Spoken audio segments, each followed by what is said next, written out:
So my story for you all is kind of a science story. It's also kind of a little bit of a rant, maybe. You guys remember the episode we did? I know what's coming. Yeah, you know what was coming. Remember the episode we did? Gosh, that would have been over a year ago now. Years ago. Before, 2 years ago. Pre-COVID. Oh, pre-COVID. Yeah, definitely pre-COVID. In fact, I think before COVID even existed. I think, actually, I did some research on this as well, and I think it was before even the back modelling suggested there may have been the first COVID case. Yeah, that's right, Luke. So not only was it before we discovered COVID, before, before COVID, the world knew about COVID, before scientists knew about COVID, but as you said, before we think even the first person may have been infected with COVID-19.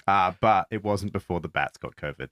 No, that's true. It wasn't before the bats got COVID, and maybe the bats knew. But the video that I'm talking about is our episode of SCI GUYS called Anti-Vax or Anti-Fact. Now, do you guys remember this episode? Episode 29, yes. It was a very good one. I remember you researching for months. You teased it, I think, from like episode maybe 20-ish onwards. When we started doing video, you started teasing this, going, I'm researching for this video. It's going to be really good. It's going to be a really good episode. And then 9 weeks went by. Maybe like 2 months-ish. Basically 2 months went by.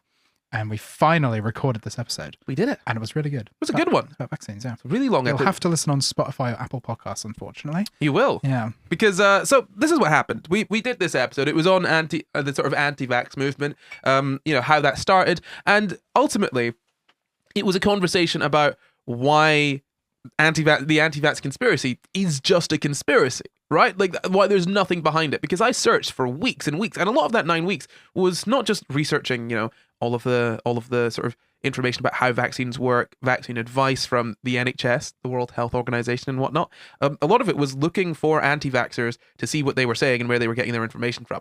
And obviously, I traced it back to that first study, which was sort of recalled. Basically, like it was written off. It was said this study that we've done. Nope, where the journal was like, no, this is a bad study. We take it back. Sorry. And that was the only bit of scientific evidence that I could find. That was basically what the whole episode was. It was a sort of look into how the anti-vax movement sucks and is unscientific. Right? Yeah. It's very much anti-vax, one could say. Yeah. And a few weeks ago, pro-vax, one would say, yes. But a key point here is not pro-COVID vax. Pro-vax because it was before the COVID vaccine existed. Did not exist yet. Exactly. Yes. There was no COVID vaccine because there was no COVID-19.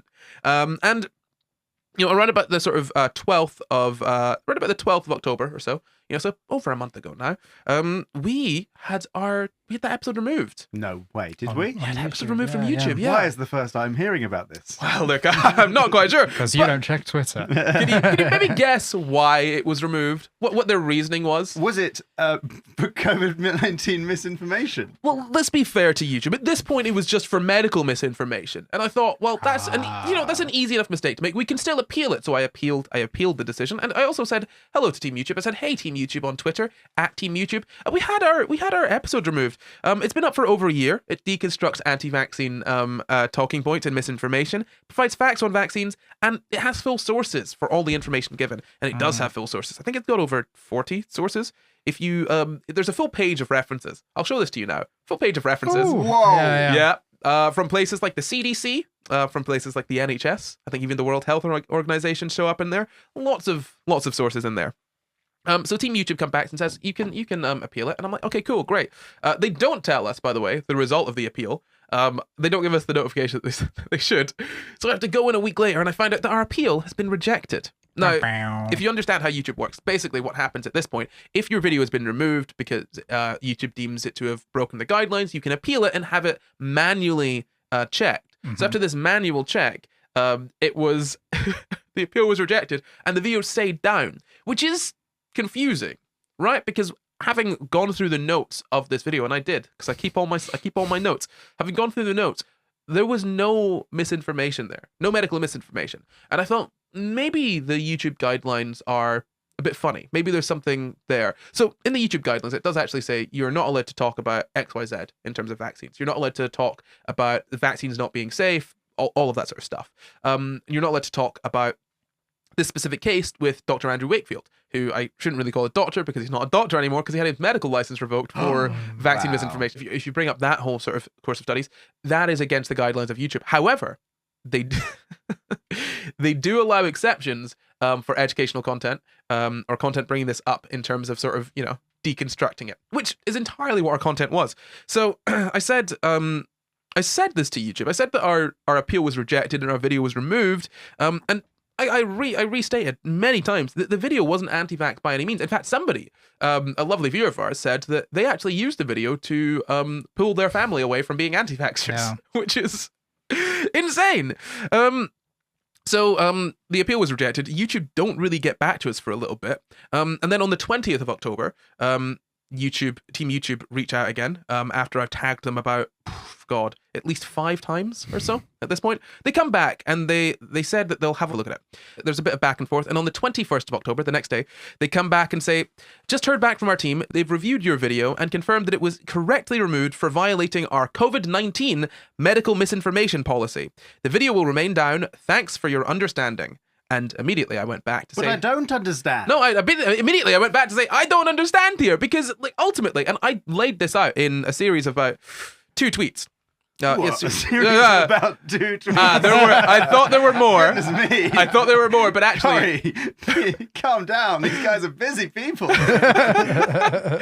I know, like that under 500 characters is a lot to get through. Ooh. But I'm sure Team YouTube could have done it. And I want to be clear, right? This is no attack on Team YouTube themselves. I'm sure there are lovely people working in Team YouTube. It kind of is. No. As in, what I mean is, it's not an attack on the individual character of anyone working at Team YouTube. But whatever system they've got to work this out clearly isn't working, and someone somewhere has gone wrong, because there have been a couple manual reviews.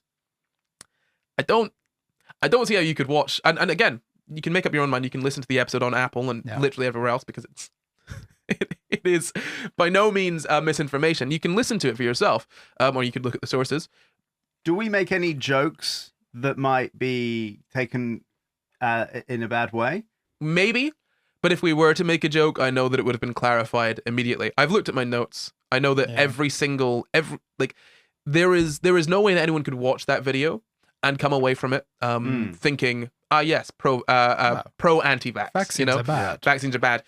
Specifically because the end of the sort of episode is a breakdown of every main anti-vax talking point, and why it's not true, and how to get around it, essentially. Mm-hmm. Something that I literally wrote myself. I thought, okay, look, here are, say, the top 5 things that anti-vaxxers say, and here are the top 5 reasons that these things are not true. So again, it's basically what I'm saying here is that there's no way you could come away from this episode with any thought that we are promoting anti-vax ideology or spreading misinformation, and specifically spreading COVID-19 medical misinformation. And I'd read the COVID-19 medical misinformation policy, and I will read out these 2 tweets for you verbatim, just so you know exactly what was said. I question how it broke the COVID-19 misinformation policy when it was posted about 2 months before COVID-19 was discovered. There's no mention of COVID-19 because literally no one in the world knew it existed in November 2019. And additionally, the video falls under educational content. Sorry, but I really do think this needs to be looked at again. How can a video that has no mention of COVID-19, was uploaded before COVID-19 was discovered, and has 45 references to reputable data backing up the information stated, be removed due to COVID-19 misinformation? And so Team YouTube came back with what I assume is an automated response saying, to clarify, YouTube doesn't allow content that spreads medical misinformation that contradicts local health authorities or the World Health Organization's medical information regarding COVID-19. More on COVID-19 misinformation here. Now, I went through that policy. I also went through our sources. And as I said, our sources, funnily enough, they have links to advice from local health authorities like the NHS, the CDC, and again... probably the World Health Organization. Yeah, probably that too. And also, no mention of COVID-19, again, because this video was from November 2019, before COVID-19 was discovered. Yeah, I mean, it is possible that... so you've read the COVID-19 policy. Read it top to bottom. Yeah. And it could be that, like, when COVID-19 came along and all these countries were going into lockdown and we're doing all these things and we're going into worldwide vaccine rollout and everything, they bring in policies about broad things like vaccination and ways no. Luke, they have a medical misinformation policy which covers vaccines. No, I understand. And they have a specific COVID-19 medical misinformation policy. Look, I've read through it specifically. nothing we brought up in the video falls under the COVID-19 medical Right. misinformation policy. That's incredible. Yeah, no, absolutely incredible. I mean, like, for example, prevention misinformation, content that promotes prevention methods that contradict local health authorities or World Health So it's Organization. pretty much all specific to COVID and not. Yep. So I'll just give you the broad stroke. So there's treatment misinformation. Can't give treatment misinformation about COVID-19 if don't know exists. Prevention misinformation. Again, this is talking about things like hydroxychloroquine or whatever, and that using that to treat it and in prevention and all of that sort of stuff. Which again, I want to be totally clear. YouTube, all of this stuff, it doesn't work. You're correct. Your policy is absolutely correct. Everything in that policy, spot on. Only issue is it doesn't apply to the video that we uploaded. It just doesn't, because it doesn't mention any. The video that we've uploaded doesn't mention any of this stuff. Diagnostic misinformation, transmission misinformation, social distancing and self-isolation misinformation, and content that denies the existence of COVID-19. Now, I will give them this. That video very well could have denied that COVID-19 existed, in that we didn't mention it in the context of vaccines. Because take down every video ever made because it reference COVID-19. Oh boy! Exist yet, did it? Yeah, and this is what's really frustrating as well. I've literally gone through this whole page, and it literally cannot fall into the COVID-19 misinformation policy because it is all very specific to COVID-19. And at the very end here, it says educational, documentary, scientific, or artistic content. We may allow content that violates the misinformation policies noted on this page if that content includes additional context in the video, audio, title, or description. This is not a free pass to promote information. Additional context may include countervailing views from local health authorities or medical experts. We also make exceptions if the purpose of the content is to condemn, dispute, satirize, or satirize misinformation that violates our policies. We also make exceptions for content showing an open public forum, like a protest or public hearing, provided that the content does not aim to promote misinformation that violates our policies. So that's funny because we specifically condemned that. So even if it did mention COVID-19 and it was the same episode but done from the framing of COVID-19 deniers, it would still be fine. Yeah, like our 2 COVID-19 episodes. Which at this point now have outdated information, right? Yeah. Which we were clear about at the time. We were clear that the videos then had outdated information because we were making videos as and when we had the knowledge, right? Which is perfectly fine and well within the guidelines. It's just shocking to me that that this could basically go by. That ultimately, I understand that YouTube wants to make their platform somewhere where you can't promote misinformation. But if your misinformation policies are so sort of the way that they're applied are so lax that, say, H-Bomber Guy's video on anti-vax, on the same anti-vax movement that we did our video on, H-Bomber Guy's video on that manages to stay up because it's got lots of views. But a video from our channel, which had about maybe 6,000 views or so, 6,500 views, that video gets taken down because no one is really paying enough attention. That's the thing about it as well, is that with a video with that few views comparative to like other videos on YouTube, I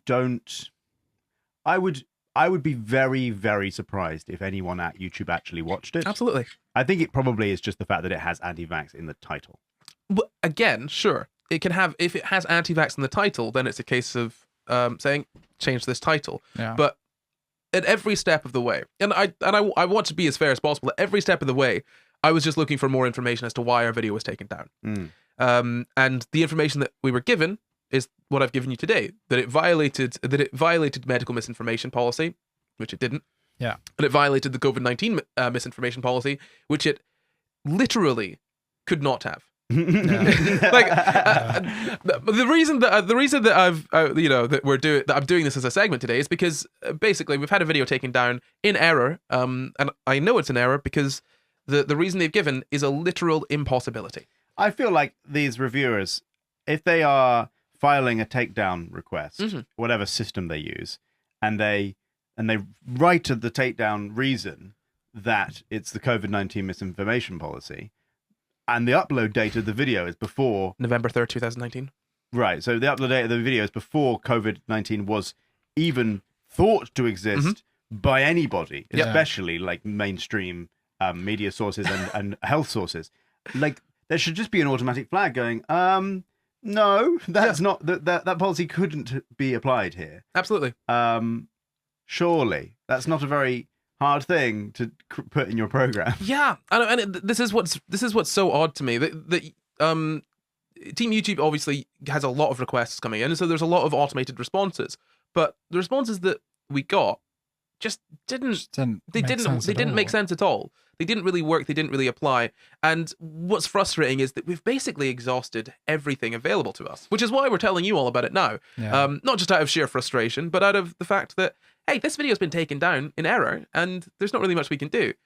So, I mean, I'll probably leave it. There'll probably be a tweet out after this, just reminding Team YouTube that they've taken down a video completely in error, and they still have a chance to reinstate it, because it is really kind of disappointing, I think, to see YouTube sort of try to make their platform a place for good information, whilst taking down a video that is good information. There's no point in having a misinformation policy if you kind of deal with misinformation, but also take down a lot of stuff that isn't misinformation, you know? Yeah, and it just ends up making you feel kind of sad and just like you're being gaslit.